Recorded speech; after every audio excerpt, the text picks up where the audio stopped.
Good afternoon, everyone. We have so many people in this house, I think we might be at a Taylor Swift concert. Welcome to the first of our spring Rancho Mirage Writers Series events.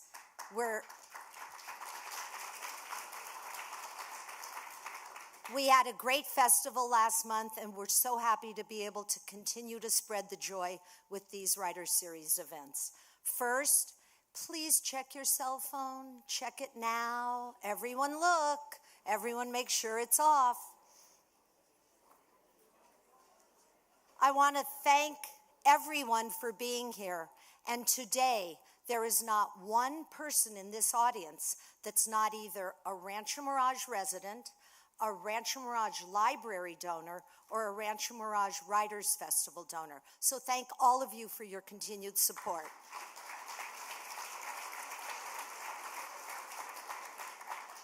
As always, we have to start with a special thank you to the founder of the festival and my very best friend, Jamie Kabler.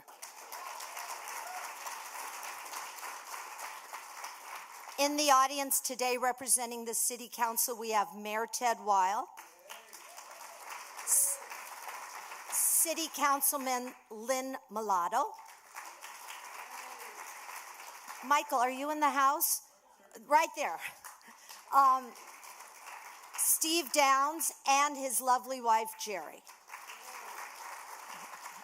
Without the city of Rancho Mirage, none of this would be possible. They are amazing partners and sponsors, and we really owe all of it to them, so thank you. Our staff is incredible. They deal with a lot of issues all day long, and this festival and these events, I have the best staff in the world, and I'm honored to be a part of them. So thank you to all the library staff. The underwriter for all of these Writers Series events is Jordan Schnitzer, and he provides the funding to allow us to give 200 free books to the first 200 people in the room for every one of these Writers Series events. So thank you, Jordan. And today we have 5 rows of angels that pay for 95% of our festival. Thank you, one and all. Thank you, angels. If you weren't able to grab one of the first 200 books, there are more books for sale by Follett Bookstore. It's in the back of the room. They'll be here after the presentation. We hope you grab a book from them. There's going to be a signing today. A couple of things about the signing. We're going to line up in the reverse order. So you're going to line up facing that way along this wall, because Mr. Mackie will come around to the front and be sitting at a table. We ask that you be mindful of his time and only ask for your books to be signed, not a bunch of other memorabilia. We know there's... I know he created costumes for over 62 Barbies, so I hope no one brought their Barbie collection. We have 5 more events this season. We start off this Friday with Molly Guptill Manning. She's talking about when books went to war, and her other book, The War of Words. She's got displays all over the library that have been here for the last couple months. I hope you get a chance to see them in our different collections in the showcases. So, when you say Bob Mackie, what comes to your mind? For me, it's glamour, style, an absolute feast for the eyes, creating unforgettably gorgeous fashion for over 6 decades. He's an icon and a legend. When you see his creations up on the screen or on the stage, it is instantly recognizable as one of a Bob Mackie original, just as important as the people wearing it, who are pretty famous. So joining Bob today is the host of Turner Classic Movies, the author of 50 Oscar nights, and one of our favorite moderators at the festival, Dave Karger. But first, look up at the screen for me. That was the most amazing night.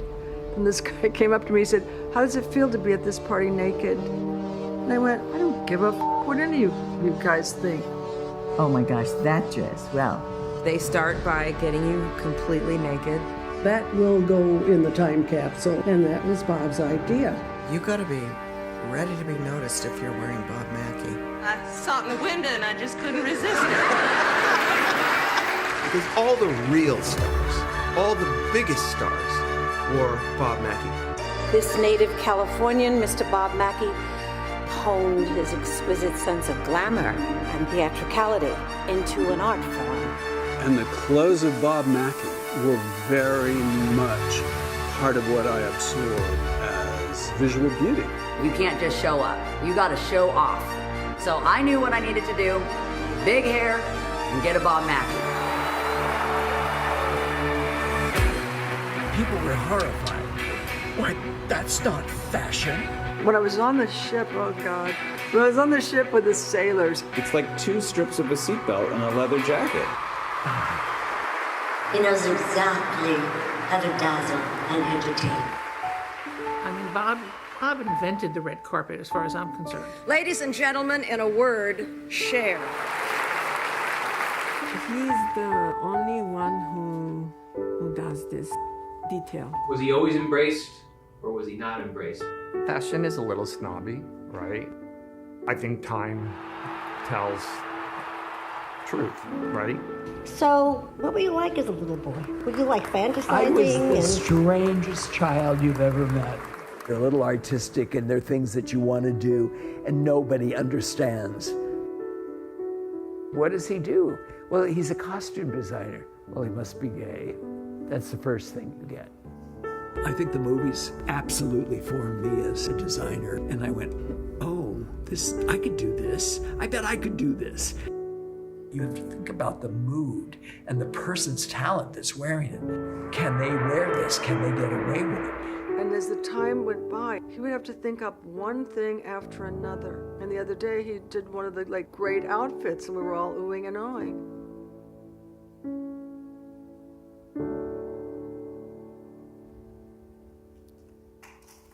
Ladies and gentlemen, Dave Karger with the incredible Mr. Bob Mackie.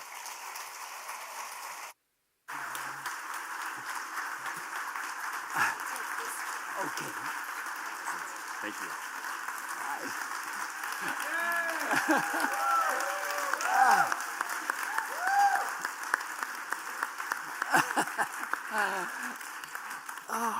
Something to do on a nice warm night. Yeah. So great to see you. So great to see all of you here. Yes. Thank you all for coming. Thank you to everybody involved with the Rancho Mirage Writers Festival for putting this together. There's a lot of people here. A lot of people. Yeah. And a lot of people who wish they were here, Bob, unfortunately. Oh. So, Bob, this is fun for me. You and I have spoken on stages before. We've done this in Los Angeles when you had the premiere of your documentary. We've done an event with Carol Burnett together in Newport Beach. I've even interviewed you in the middle of the Atlantic Ocean on the Turner Classic Movies cruise. But that was fun. That was really fun. Yeah. Memorable for several reasons. Not the least of which was when a Bob Mackie fan presented him with a taxidermied squirrel wearing the Carol Burnett Gone with the Wind dress. Don't you wonder what's in their brain? Yeah. Yeah. But I was the one that had to go and get it from this person in the front row, and my phobia in life is dead animals of any sort, which I'm sure it is for a lot of people anyway. But what I'm getting at is that this is the first time that I'm interviewing you down the street from both of our homes, because we are both locals here in the Coachella Valley. So, yes, did you know that? Yes. So I would love to know, you've now lived here for about 6 years, give or take 5. 4.5, 5. I don't know, something like 2019. That. Yeah. The Cher Show in New York finished on Broadway. And I thought, I got to get out of here. I'd been in New York too long at that point. And I ended up here visiting my friend Joe. And I looked at some houses. And I'm still there. What do you like most about living here? I don't know, just the ease of it all. I feel very comfortable here. You know, it's fun. I'm with you. And a lot of people on the street are so friendly and fun. Are they stopping you like every day? Sometimes. Don't they stop you? Occasionally, but you're not the guy like on TV every day. Yeah, but please, I'm not Bob Mackie. So I'm intrigued by the moment in the trailer, and we should tell people, if you have not watched the documentary Naked Illusion, gotta see it. You can rent it in the comfort of your own home on Prime Video, Amazon. I think it's not expensive, and you really should watch it because it's very illuminating. And I'm intrigued by that moment where you say that you were a strange child. What was strange about you? Well, because there weren't any kids in my neighborhood, and there were nobody to play with. So I just stayed inside and drew pictures all day. And my grandmother, I lived with my grandparents, and my grandmother used to lock me out on the front porch. And we lived near the Hollywood Park racetrack in Inglewood.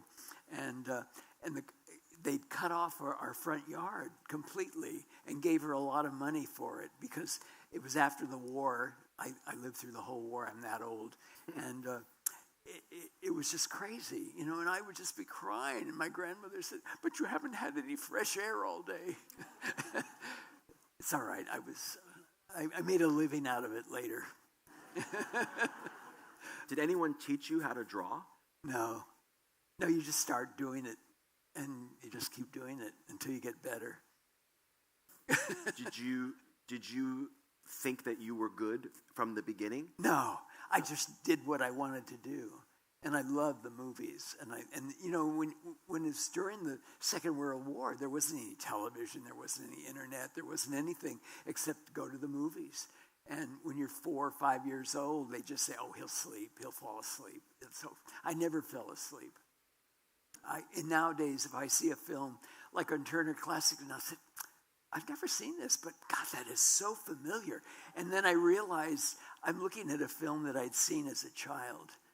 And I just remembered this costume or that person or somebody goofy and funny. And I loved Carmen Miranda and Betty Grable. Those are my favorites. My understanding also, because I saw a bit that we put together on you that aired on Turner Classic Movies around an auction I think that you were doing. Right. And you spoke about the fact that the movie An American in Paris, which is a favorite of mine, Oscar-winning musical, one of the few. So beautiful. Was a very important film in your early life. I was about 11, I think. That sounds right. When that came out. And the movie was an okay little musical. But then when the ballet at the end came on with all that Gershwin music, it was just amazing and beautiful to look at. And when I had decided that Irene Sharaff, a costume designer in Hollywood, had done the ballet costumes and the whole, and even designed a lot of the scenery. And I thought, she is my favorite designer in Hollywood. And it was at that point I said to myself, I think I know what I need to do now. Because I wasn't sure, really. I knew I liked to draw, but that was it. When you think back to it, early on in your career, you were working for Edith Head, right? Who was one of the most decorated, costume designers. Decorated, but she had all these people designing for her at the same time. And I was just out. I quit school. I quit Chouinard Art Institute because I said, it's time for me to go to work. I was already 20, I think, when I quit school. And, I felt it's time to work. And I told them, and they were mad at me because I was leaving. But I'd won all the awards, so I thought I could just go quit. And that week, I got a job. I got a job at Paramount, just and working for another designer that was using space there. And it was Edith Head's little suite of rooms that she had at Paramount. When all the stars would come in and everything, I thought, oh, this is a good place to be. And our little office was on the way to the ladies' room. So all the ladies would come in and look around at what we were drawing and doing. It was very exciting. Do you remember some of the first famous actors and actresses that you ever got to see in person then? At that time? Yeah. This little skinny little lady came in and she said, "Where's the ladies' room?" And I said, "It's just right down the hall and to the left." And she left, and I said, "Oh, God, that was Judy Garland." Oh, my God. Well, when you got to go, you got to go.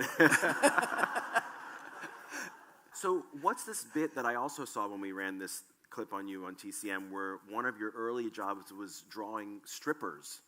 Well, that was Edith. One of the first things, Edith, she hadn't hired me, you see. She was just coming in every day to see what I was doing. And most of the sketch artists that worked there were talented people, but they were older ladies that had that job, that had been in the movie industry for a long time. And she says, "Can you draw?" And I said, "Well, yeah, that's what I'm doing every day." And she says, "Do you know how to draw strippers?" At 20 years old, very few people ask you that question. And I said, "Yeah, I bet I could." And God knows I've done enough strippers in my life. And what was the point of that? Well, she was doing a Paul Newman film with John Woodward, and it was all taking place in Paris during Fashion Week. Okay. And they were in a strip joint. And I thought, whoa, this is a good job. So were you like a wonderkind? I mean, were there other 20-year-olds in the room? You're talking about these older women who were No, there. no. They were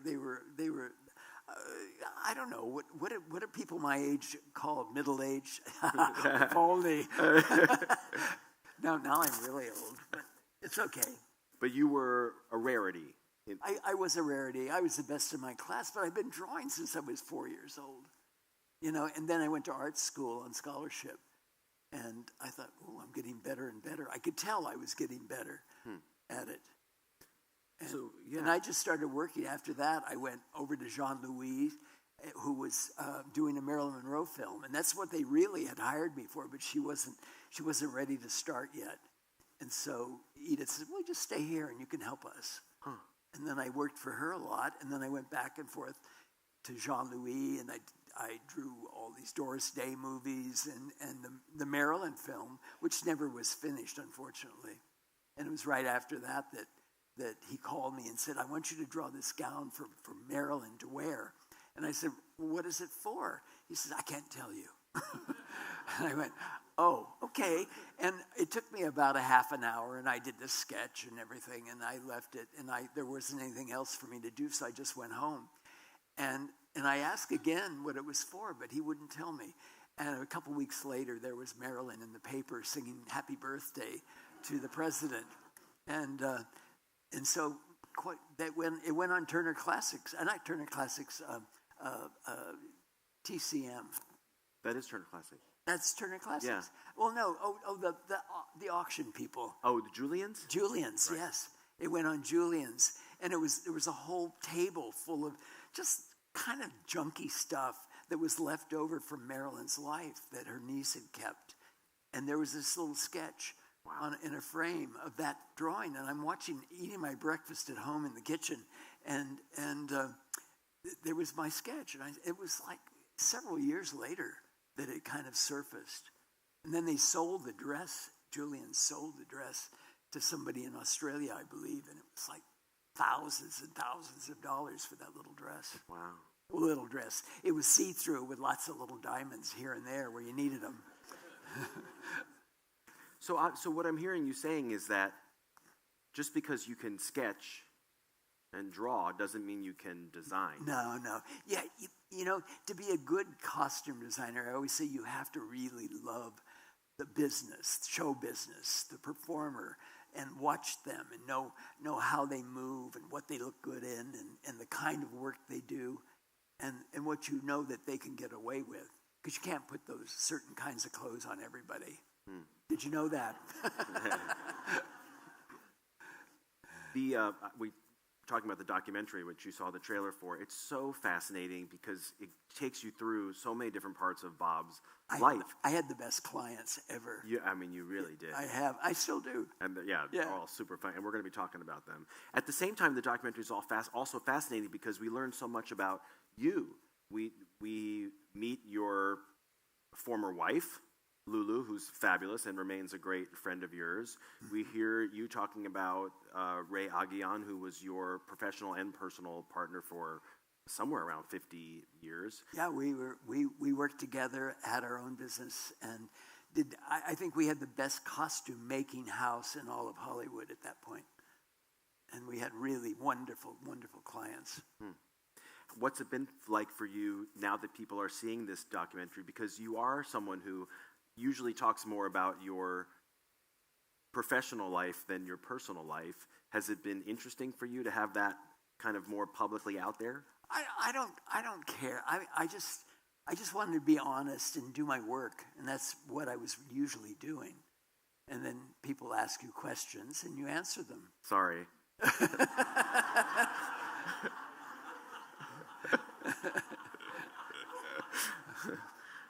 What would you say was the initial connection between you and Ray? Did you have similar aesthetics? Well, Ray was like just a friend in the business that I met at NBC, and he looked at what I did, and he couldn't draw as well as I drew, and because that was what I really did for a living, and he called me one Thanksgiving Eve the night before, and he said, "You want to go to dinner? Tomorrow's Thanksgiving, but I like to. Would you like to go to dinner?" So we went to this wonderful little restaurant on La Cienega Boulevard called an Italian restaurant. And I walked in, and there was Fred Astaire having dinner with Hermes Pan and all these people around the directors and things. And I thought, where are we? And he says, well, everybody comes here for dinner. And it was a fabulous restaurant. And we sat and talked, and we realized that neither one of us had a dinner with anybody that was interested in the same things I was. And so we became just close friends. Our favorite thing was going to dinner and discussing the good and the bad in Hollywood and the way it looked. Yeah, I'm sure. One of the highlights of my job at TCM has been getting to know you and also getting to know Carol Burnett. And Carol Burnett loves TCM, and she and I got to host a series together that aired in December where we went through a whole bunch of movies that she spoofed along with Bob's costumes on her Carol Burnett show. So we would show Mildred Pierce or Double Indemnity or Gone with the Wind, and then we would show the spoof, right? I love doing those spoofs on old film noirs and things. I mean, it's just, nobody can make it funnier than Carol. Carol is brilliant and smart. She's so smart. Yeah.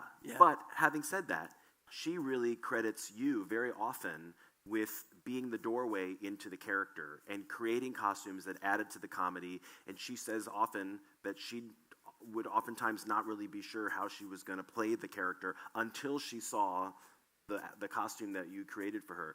How exciting was it for you to create comedy through clothing? Well, that just came natural. I don't know. One of my favorite shows ever on television when I was like 14 was Your Show of Shows from New York. It came on live from New York. We had Kinescope and things like that earlier on. And all of a sudden it was a live show with Imogen Coca and Sid Caesar and Carl Reiner and all these amazing, people from the mountains in New York, the Catskills. And the comedy was amazing, and I think I learned a lot just from watching them and the dialects, and they would do all these sort of funny foreign accents, which I had no idea what they were, but usually you kind of could figure it out, but they didn't know either. They were making it up as they went along, but it was really good, and that was a great show. It was an hour and a half. They had great dancers on. They had wonderful singers and performers, and then all these comedy sketches. And I wouldn't miss it. I used to sell papers at the Hollywood Park racetrack. And if it got to be around 5 o'clock, I said, well, I don't sell any more papers. I'm going to go watch my show. And that show came on every Saturday night at that point. And after it was over, Your Hit Parade came on afterwards. And if you're my age, which is 80 whatever, you just didn't miss that show. It was like school. It was like college, really. And I think that had a lot to do with how I reacted to certain scripts and things when I was young, a little older. Right. I mean, this is a bizarre question to ask you, but did you think you were funny? Because obviously your sense of humor comes across so clearly with this work. I never thought about being funny. I just knew if you went to a movie and they did something that was supposed to be funny and it wasn't funny, you went, oh, that didn't work. But, when it worked, it was magic, and that was just the way my head worked. I mean, talking to Carol about it, she even did the math for me, and I know you've heard this. Like she calculated how many outfits you designed for the Carol Burnett show, and it's just like thousands. Not just her, but all those dancers and singers and guest stars and just wonderful guests that could do comedy. there were people that, Steve Lawrence was one of those great singers that was so funny. When he needed to be funny, he was really funny. Yeah. He would rather do the comedy sketch and cut his number if they were running out of time. Well, and Carol talks about Steve told her that he was in an airport once, and some younger people came up to him and said, "Aren't you that guy that does those funny bits on the Carol Burnett Show?" Well, they used to show a 30-minute version of the Carol Burnett Show without the musical numbers, because the orchestra gets paid more money than anybody, and so it was that half-hour show, and I used to hate that because all my glorious musical numbers got cut.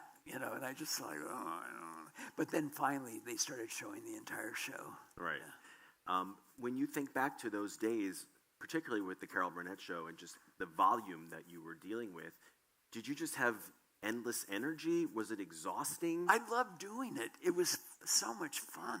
And I would read the script sometimes. It would say, "Woman walks into a bar."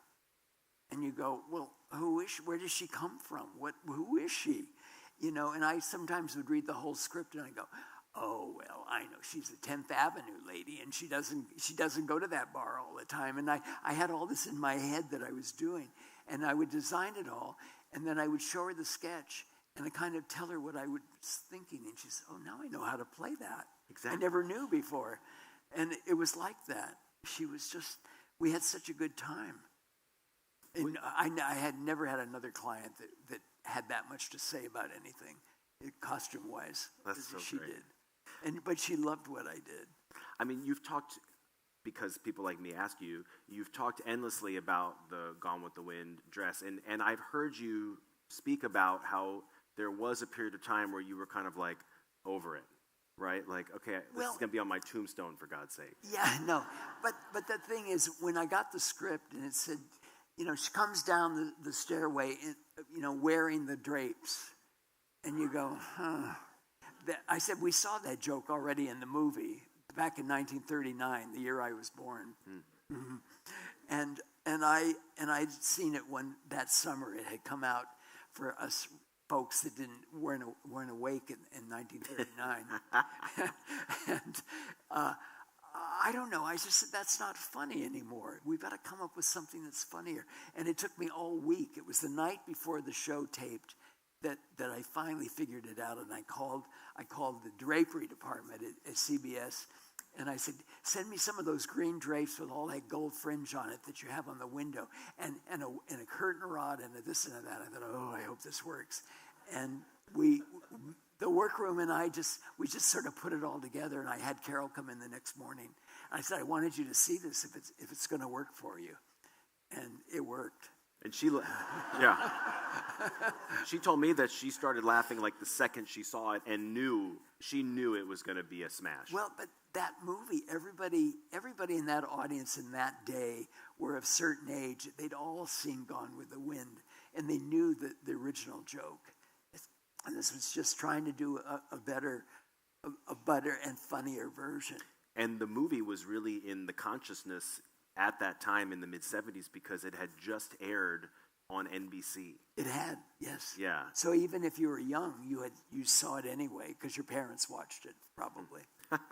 And I took one summer, I read Gone with the Wind. And my father said, what the hell are you reading all summer? And I said, it's Gone with the Wind. Did you ever see it? And he said, I didn't see it.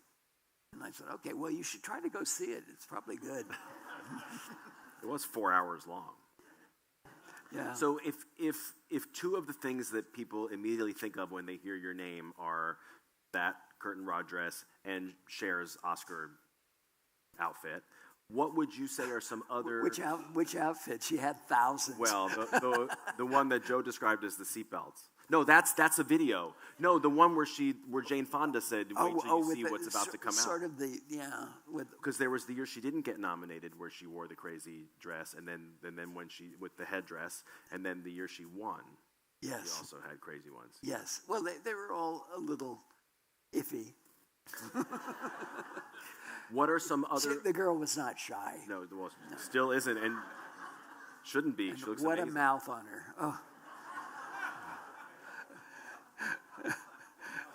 What are some other favorite looks other than Carol and Cher that you love? You know, my very first star client ever, who was truly funny and was just wonderful, and I adored her to this day. I adore her, and she's not with us anymore. Was Mitzi Gaynor, and the best. She just was born to be on stage. The woman was, she came out of the womb and she must have been tap dancing and telling jokes because she was that much fun. She really was. And I loved her so much. Yeah, and she could shimmy, and you see her in the film carrying on. Oh my goodness. It was good. Those are the kind of clients you just hope for and die for. They don't all sing and dance like that, but there's the Raquel Welches. There's a few good ones in there. Yeah, Mitzi also came on the Turner Classic Movies cruise a couple of years ago, and I got to sit with her. Did you have a good time? Oh my God, yeah. She let me have it. She was so much fun, and she, I think, was someone who, although she's not a household name like Cher or Carol Burnett to people today, I think she was someone who was so important in your career because I think people like Cher and Carol saw what you did with her. Well, Carol went to Vegas. Carol was like 9 months pregnant and went to Vegas with her husband. And they'd heard about her costumes. How could they hear about them? Anyway, they went to see it. Carol saw the show and called me the next day, and I was hired to do her series. That's the first time she had a series. She never had one before. She was on a lot of shows, but she never had her own. And it was 11 years we did that show. And it was, I think, one of the very best on television ever. Funny and crazy and wonderful music and dancing and really good. Are there people celebrities that you worked with, once or twice and you wish you had gotten to do more with them? Yeah, sometimes, but sometimes it was like a one-timer thing, and you think, I'd work with her again. She was nice. Like who? But I had I don't know, like who. But they had regular people they always work with. And if somebody likes somebody well enough to always do their shows with them, I figured they should stay with them. They're happy. And I had a lot of good clients. How did you know when meeting someone that it was going to be a good fit, as it were? I don't mean fit like for the clothing, but fit for you and the person. Well, you just know, and you know how they are when they perform. I've had a few that I love them as performers, but I wasn't so crazy about them as just people. You can't love everything, but if they're really good at the work, I don't care how, unpleasant they might be at times. As long as they do a good job on that stage, right. It all means a lot. It means a lot. You're as a costume designer, you're part of the visuals of that entire show, and you're helping that performer be whatever they needed to be at that moment. It's interesting because some of the people you worked with, and this is true for anyone who works in this industry, because creative people often have tumultuous lives.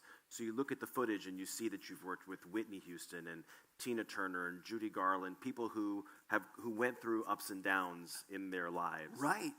What was it like for you? Did you always... I had a few like that I finally just backed away from, that they were too hard to work with. But not very many, just a few. If you ever were working with someone and you sensed that it was not a great time for them, did you kind of take a step back? I did. Yeah. But not very often. It only happened a couple of times. And the thing that I always find interesting is sometimes you think, they're going to be trouble. And then the husband comes in. What do you think of this outfit, honey? And, my mother's in the car. Get her. I want her to see it too. And you're thinking, get me out of here quick. And then her best girlfriend comes in and goes, I don't know if I like that or not. I don't think you should wear those long earrings, I mean, you just can't wait to get out of that fitting room. But that hardly ever happened to me. I must say I fell in love with most of my clients because I admired them and what they could do. I also think it's the way that you comport yourself. You're not a dramatic person yourself, so I think people know when they enter your orbit. I've never seen that side. No. Well, I mean, no, usually I didn't. And some of them, I started out loving them a lot, and then they just got too picky, and I just went, well, I have other people. Anyway, no, I have been. I've had the best clients ever. Do you draw a distinction between the phrase fashion designer and costume designer? Well, they're not the same. They're not the same at all. You have to really understand the person you're designing for as a costume designer. Maybe they're playing a certain kind of role, and it's a serious drama, and you're making them into a character, and you're helping them as actresses to do that. And then if it's a comedy, you give them things that will. One time, Carol said to me, she said, this was early on, one of our first shows we ever did. She says, they pushed me out of a second-story building, and I fall out the window, so I better wear pants that day. And I went, oh, no. No. You should wear a tight little skirt, and you're a woman in trouble in this comedy sketch. And you need to look vulnerable. It's funnier when a woman's in trouble in a comedy sketch than if they pour some big guy through the window. Who cares? And she went, oh. She says, I knew I loved you for some reason. Because she thought about it. Right. And I used to give her things like that when she was playing characters that weren't defined in the scripts. She told me that she really learned how to, when she was falling, down the staircase in the Gone with the Wind. Oh, she had that all worked out. She just falls in little increments. If you watch closely, she falls a little bit and then rolls a little bit and then rolls a little bit to kind of, that way she didn't hurt herself. There's a one sketch she does as Nora Desmond. And she literally falls down the staircase and does how she ever did it, didn't hurt herself at all. And some people that don't know how to do it, and they're just starting out in the business, have hurt themselves. I've seen it happen. They're limping around for a month or so afterwards. And she really understands it. Are there different rules for designing for television versus designing for a live stage act? Are there... People say there is, but for me, there never has been. Huh. I try to make the stage clothes and the television clothes as beautifully done as they need to be that character, to be that for that particular star. I don't believe in, some people say, oh, it's television, doesn't matter, make it out of crepe paper, who cares? That's not right. It's just not right. Huh. As we learn in the documentary, I think the Love Boat stuff is in the documentary, right, Joe? The Love Boat cameos? Yes. So part of your celebrity was, doing these appearances and on the Love Boat, and it's so fun to watch you, on the Love Boat. Do you remember that experience as being nerve-wracking? Were you comfortable? It was nerve-wracking. They had all the famous New York designers, ready-to-wear designers on the show. And because people had heard about me, they put me on, and because I had done so much television and some film and whatever. And it's just, I'm so stupid acting as that goofy boy coming on the boat, but I couldn't help myself. It was just funny to be on it. And people said, oh, I saw you on Love Boat last night. Oh. You have done several product lines, right? I mean, you've done I have. I've done real fashion. Right. And sometimes I went too far, and sometimes it was perfect. You just do the best you can at what you like as designers. What are some of the most successful products of any sort that you've Well, done? probably one of the most successful, and a client that I adore, and she never complains, is the Barbie collection. She just, you can pinch her, you can stick a pin in her, she doesn't say a word. And I've had some very some odd, eccentric clients that came out of nowhere that were huge stars. One was Carol Channing. I mean, that lady just was crazy as can be, but I just loved her, and she was funny, and she knew exactly what she looked good in and what worked for her. And because she was like a big cartoon from the funny paper, she really was. And there's several like that you just kind of go, oh, okay. Are there more Barbies in the works? Yeah, there's always a couple coming up. I stopped doing it for 8 years. I thought, I'm sick of this Barbie stuff, and enough for the 12-year-olds. And they called me recently and asked me to come back and do some for the holidays and whatnot. How fantastic! Yeah, it was fun. It's funny to do because it's like a little client, really. She's only 11 inches tall.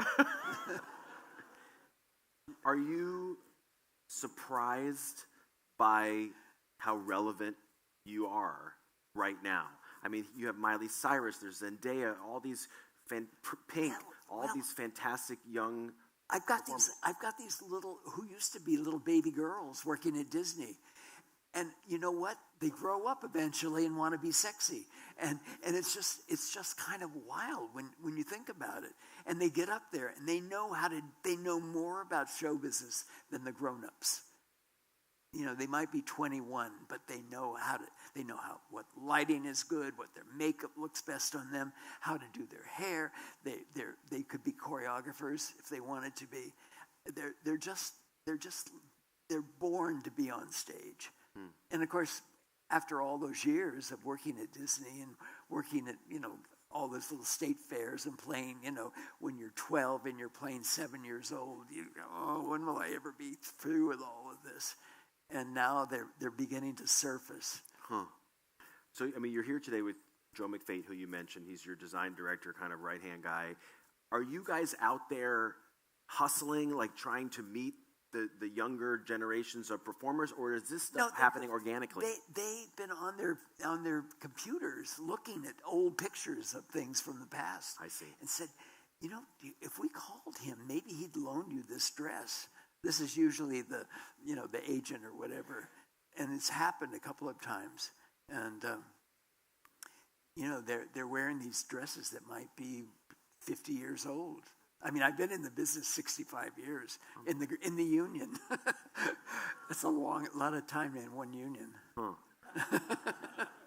So a lot of people who are in this room already now have a copy of your book, The Art of Bob Mackie, and for those of you who don't, they are on sale here. This is a terrific book that Frank Vlasnik and Laura Ross did, obviously with a lot of cooperation from you and Joe. Oh, it was fun. It was fun going through all the old pictures and finding these pictures of things that I'd forgotten about, many of them. But it's a good book. If you like show business, you'll like it. Is it trippy to see your professional life in one place like that? Well, this is mostly the theatrical part. That's right. When I did a lot of fashion, really just fashion for real people to wear, it got printed in magazines and things, but this is all theatrical. These are all my divas. And we have Elton John in there. We have all kinds of great people in there. And Tina Turner. Talk about people that were born to be on stage. Oof, that woman is something else. I love it. I have time for a couple more questions. So you have 9 Emmys, is that right? 9. 9 Emmys. How does one arrange 9 Emmys? Well, it's not easy.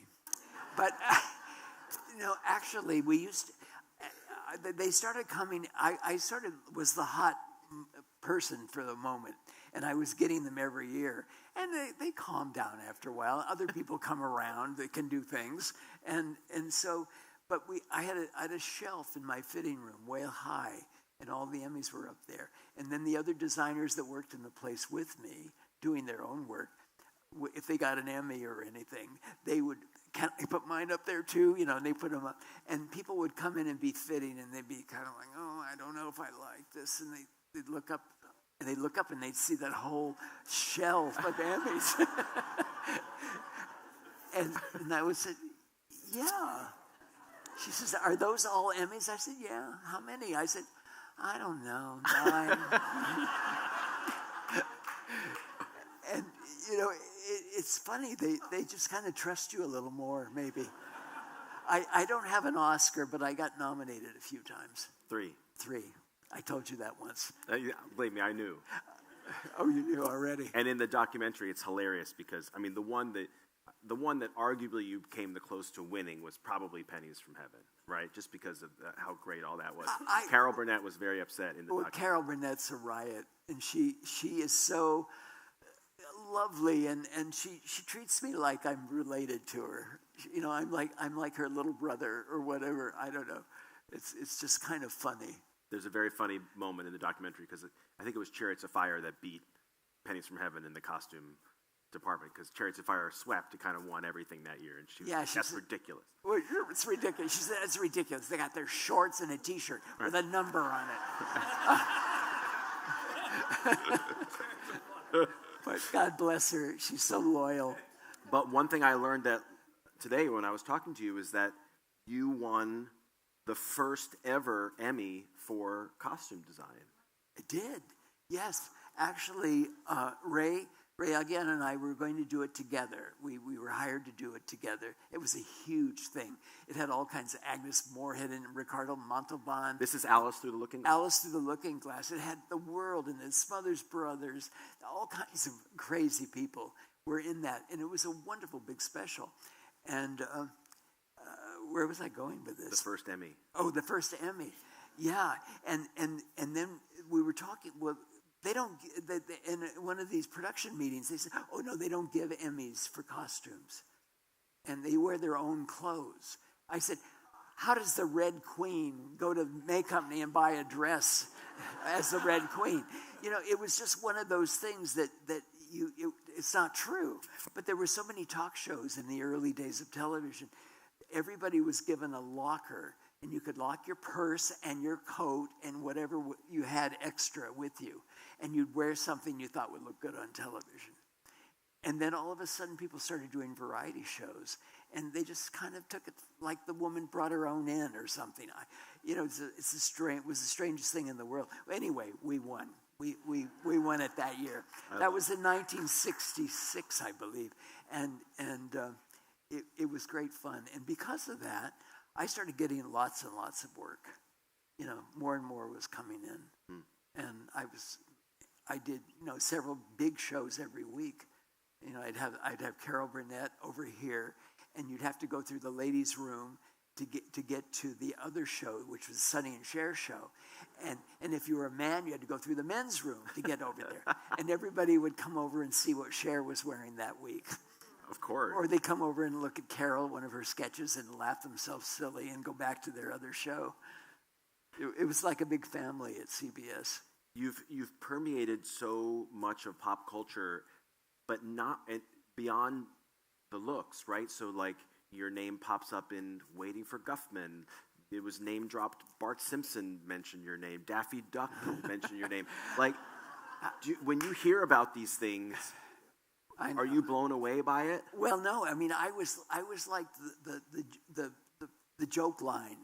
You know, if they wanted to make something funny and it was about a dress, they'd use my name. Oh. One of the funniest is Will and Grace doing a little number with the Cher doll, and you'll see that. It's coming. What would you say you're most excited about now that you're working on? I just like new. I'm looking for new kind of projects and things. I love doing the big Broadway show, which, because I did all these Hollywood kind of things for so long, I didn't do that much Broadway, and I would do more in a heartbeat because it was fun, and it was fun. Like we did a show called the Cher Show, and it's all about Cher's life, and our lead actress Stephanie Block. What's her initial? J. Stephanie J. Block. She made the J up, but that's okay. So did Michael J. Fox. Yeah, same. The name didn't have enough going for it. So anyway, she'd walk out with the mohawk headdress and the whole thing on the stage without saying a line or anything, and the audience would start applauding because they knew that's the famous outfit she wore on the Oscars that year. But the audience recognized it. And when an audience recognizes a costume and starts applauding, you know you're in heaven. So, because you did say you were born the year that Gone with the Wind came out. You are turning 86 at the end of this month. Yes.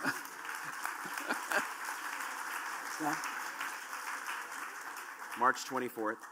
What does retirement look like to you? You know, I can't even imagine retiring. I just can't imagine it. I'm not as nimble as I used to be, maybe. I used to throw myself on the floor and pin the hems and stuff. I'm not so good at that anymore. But there's always somebody to help, you know. Please don't retire. I don't want to retire. Good. You know, if you know, a couple of times I've had a couple little sicknesses and things, and you realize you don't have the energy you used to have. But I worked my best to get back to where I had been. I think you're doing just fine. What a pleasure it is to talk to you. Thank you. Everyone, Bob Mackie. Thank you. Thank you so much. Thank you. Thank you. Thank you. Thank you, everybody. Thank you. Thank you. Oh, look at all these people.